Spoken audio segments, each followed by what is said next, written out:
So here it is, the Harbor Freight Emergency Survival Kit from Gordon. It's $27.99. You find it in the Gordon section where they've got all the tools and knives and such. We're going to take this thing home. We're going to rip this bad boy apart, see if the stuff in it's any good, see what all we can use this stuff for, see if it's really worth the $28 you spend for it. Okay, everyone, we've got our Gordon 12-piece emergency survival kit at Harbor Freight. We brought it home. We're going to take a look at it and open it up and see what's inside.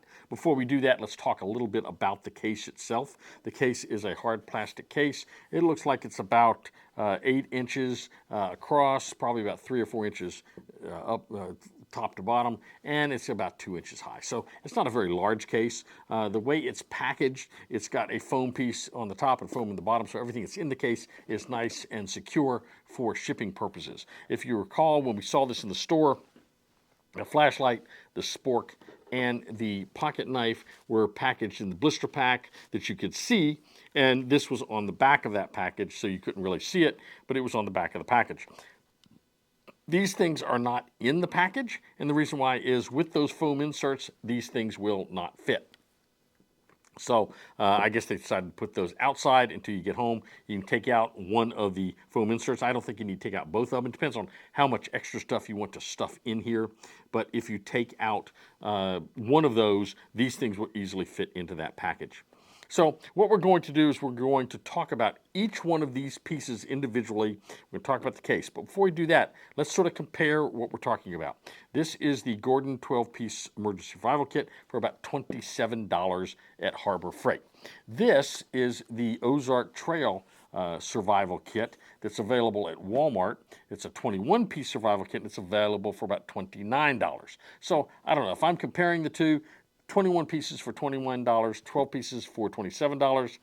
I'm not sure that maybe this one might be the best value. We'll take a look at it as we go along.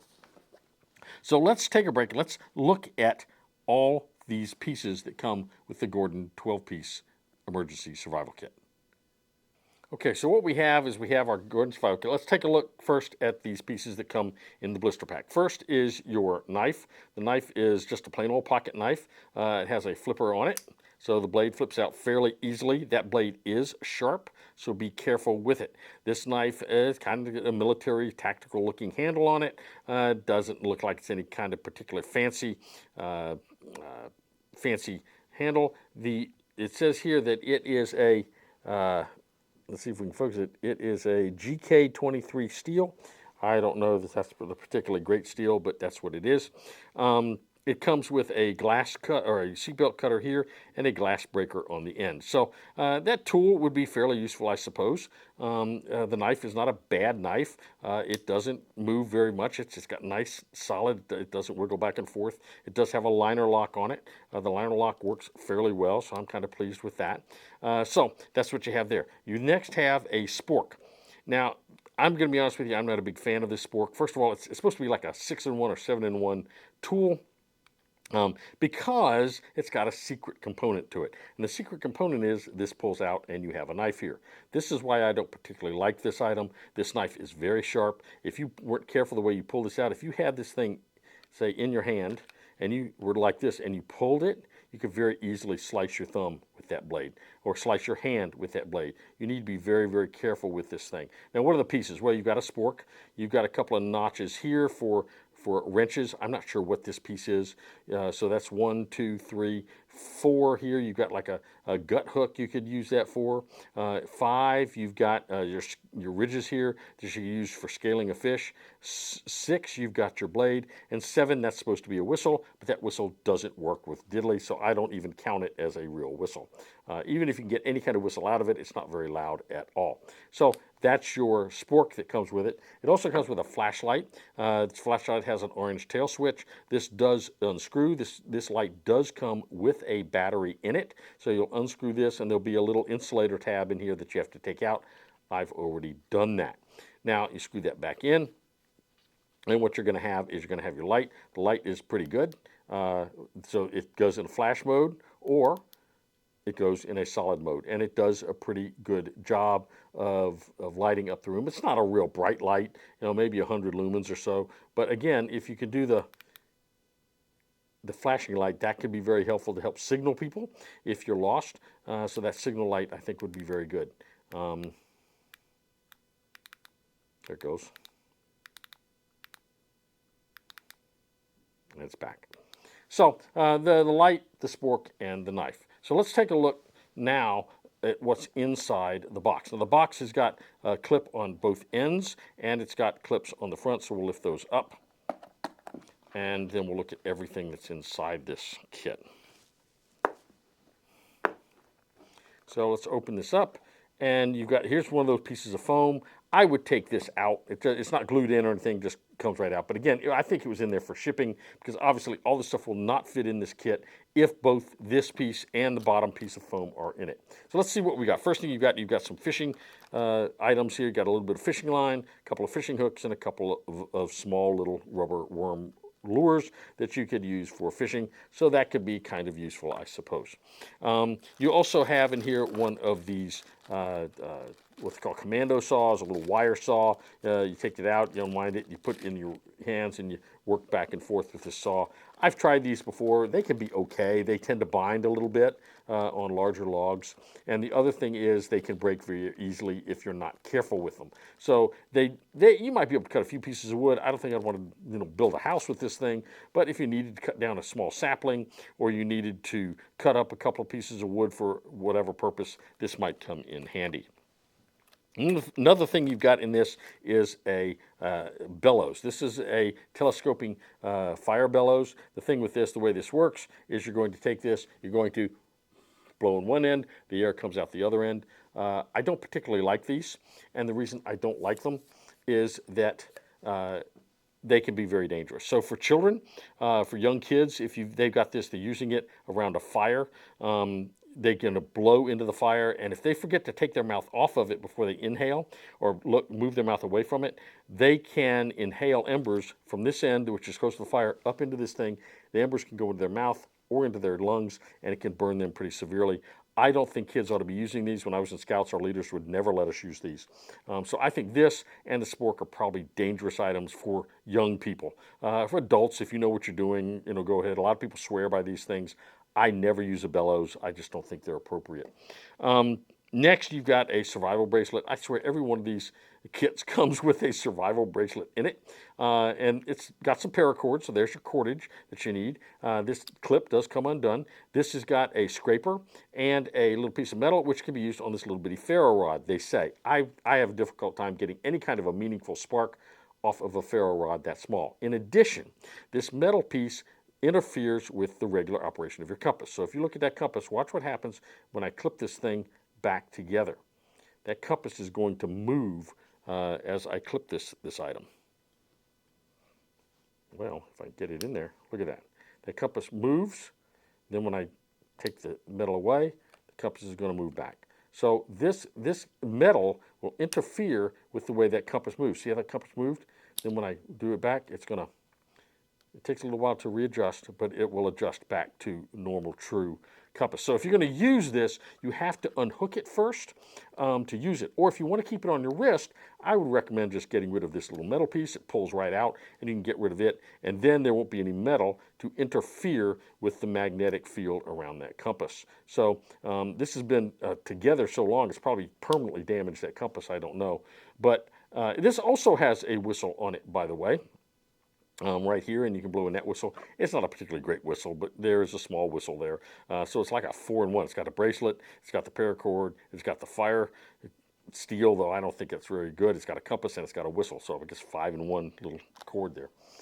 Now, in addition, you get one of these water bottle clips that you can put on your belt. So this has got a snap on it that undoes, and it's got Velcro. So you can put this around your belt, and then what you do with this is you unclip this here. That comes out. This expands, so you put that around a top of a water bottle. Then when it closes back and you put it in here, it's going to lock it around the top of that bottle, the neck of that bottle, and now it'll dangle by your side. So if you wanted to carry extra water, that'd be great. I usually carry a Grail or some kind of a bottle of water with my emergency kit. So this would be something I might use to carry an extra bottle of water with me if I'm in an emergency situation. In addition, it comes with one of these little credit card multi-tools. I don't think these things are very useful, but this one is interesting. First of all, it's got a saw blade here, and that saw blade I think would be okay, but anything you're going to saw that only requires 1.5 inches of saw blade, you're going to be sawing like this all day long, back and forth 1.5 inches each way. You can just break with your hands. It does have down here on this end, it's got a knife edge, and that's pretty sharp, so you got to be careful with that edge. It's got a little bottle opener here. It's got another bottle opener here. This may be more like a can opener. I don't know what that slot there is for, or this slot here. It does have some measurements on it, so if you look down very carefully at this end, you can see it's got some little gradations, about 2 inches of measurements. It's got this little radiation thing here that gives you some, like a circle, and then this has got different size here, so you might be able to use it to undo a nut or a bolt or something. I don't think these things are very useful. I've never found much of a use for them. I think they're just gimmicky, but they must make these things by the tens of thousands because they go in every single survival kit. You see them all the time. I've never seen anybody actually use one. It comes with a survival blanket. This is going to be really helpful, I think, to you. Survival blanket is a survival blanket. It is what it is. It's a little reflective blanket to wrap around yourself, particularly if you're sick or if you're injured. This will help maintain your body heat to keep you from going into hypothermia. So this can be very, very helpful. In addition, you get a ferro rod here. This ferro rod will generate good sparks. So I like that ferro rod. That's probably the best item in the whole kit. And then one other item that I've actually already lost is the tactical pen that comes with this. I don't know what I did with it. I already opened this thing, was looking at it, and I did something with the tactical pen. It's probably lying around here somewhere. But that would be your whole kit. Now, if you took all this stuff and you put it in this kit with all this material, and you only used the bottom part or the top part, I don't care, use one part of the foam, you can fit most of this stuff in here fairly well, I think. This stuff will all go in here, I think, fairly nicely. I'll put my saw and my fishing kit down here at this end. I'll also put my flashlight in here. Let's put it right here. I've got my water bottle holder. I can put my spork. I'd probably put it in right here. And then I can put I got my bracelet. I'll fold it down. And I've got my ferro rod. I can stick it in here. And now I can take this and flip this down. And if I hold it down, this will secure. It will not secure if I keep this extra piece of foam in it. So let's talk a little bit about these two items compared. The Ozark Trail 21-piece kit to the Gordon 12-piece kit. First of all, there's not a lot in here I would keep. I'd probably keep the ferro rod, the knife, the emergency blanket, maybe one or two other items. I just don't think there's enough value in this to warrant keeping it. I kept a lot of the items out of this bag. I did not keep the shovel because the shovel is not very good. I did not keep the spork, which is just like the spork here. I didn't really keep the bottle carrier because I didn't really care for it very much. I didn't keep that credit card multi-tool, which I wouldn't keep out of this either. But I did keep things like the knife. There's two knives in this. I did keep the flashlight. I did keep the mosquito net. So there's a lot of things out of this I did keep. This box is just a plastic box. It's not waterproof, though it probably would be fairly water resistant, I think. There's no way to attach this to your belt. There's no way to attach a clip to this, though there are two eyelets here. You could attach maybe a clip to this and carry it over your shoulder this way. You can probably see those, but I don't know. There's no way to attach this to the outside of a backpack. You'd have to put this inside a backpack. If you've got a backpack to put this inside of, why not turn the backpack into an emergency bag? This has got MOLLE all the way around. It's a Cordura kind of material. It will attach to your belt. It's got D-rings on it. This back piece comes off it entirely. This pouch is a much more utilitarian pouch than this is. I wouldn't keep this in my car. I'd keep this in my car because I can put more stuff in it. It's obviously bigger. I can put more stuff in it, and I can grab it and carry it and put it on my belt. This I can't do that with. So is this really worth my investment? I don't think it is.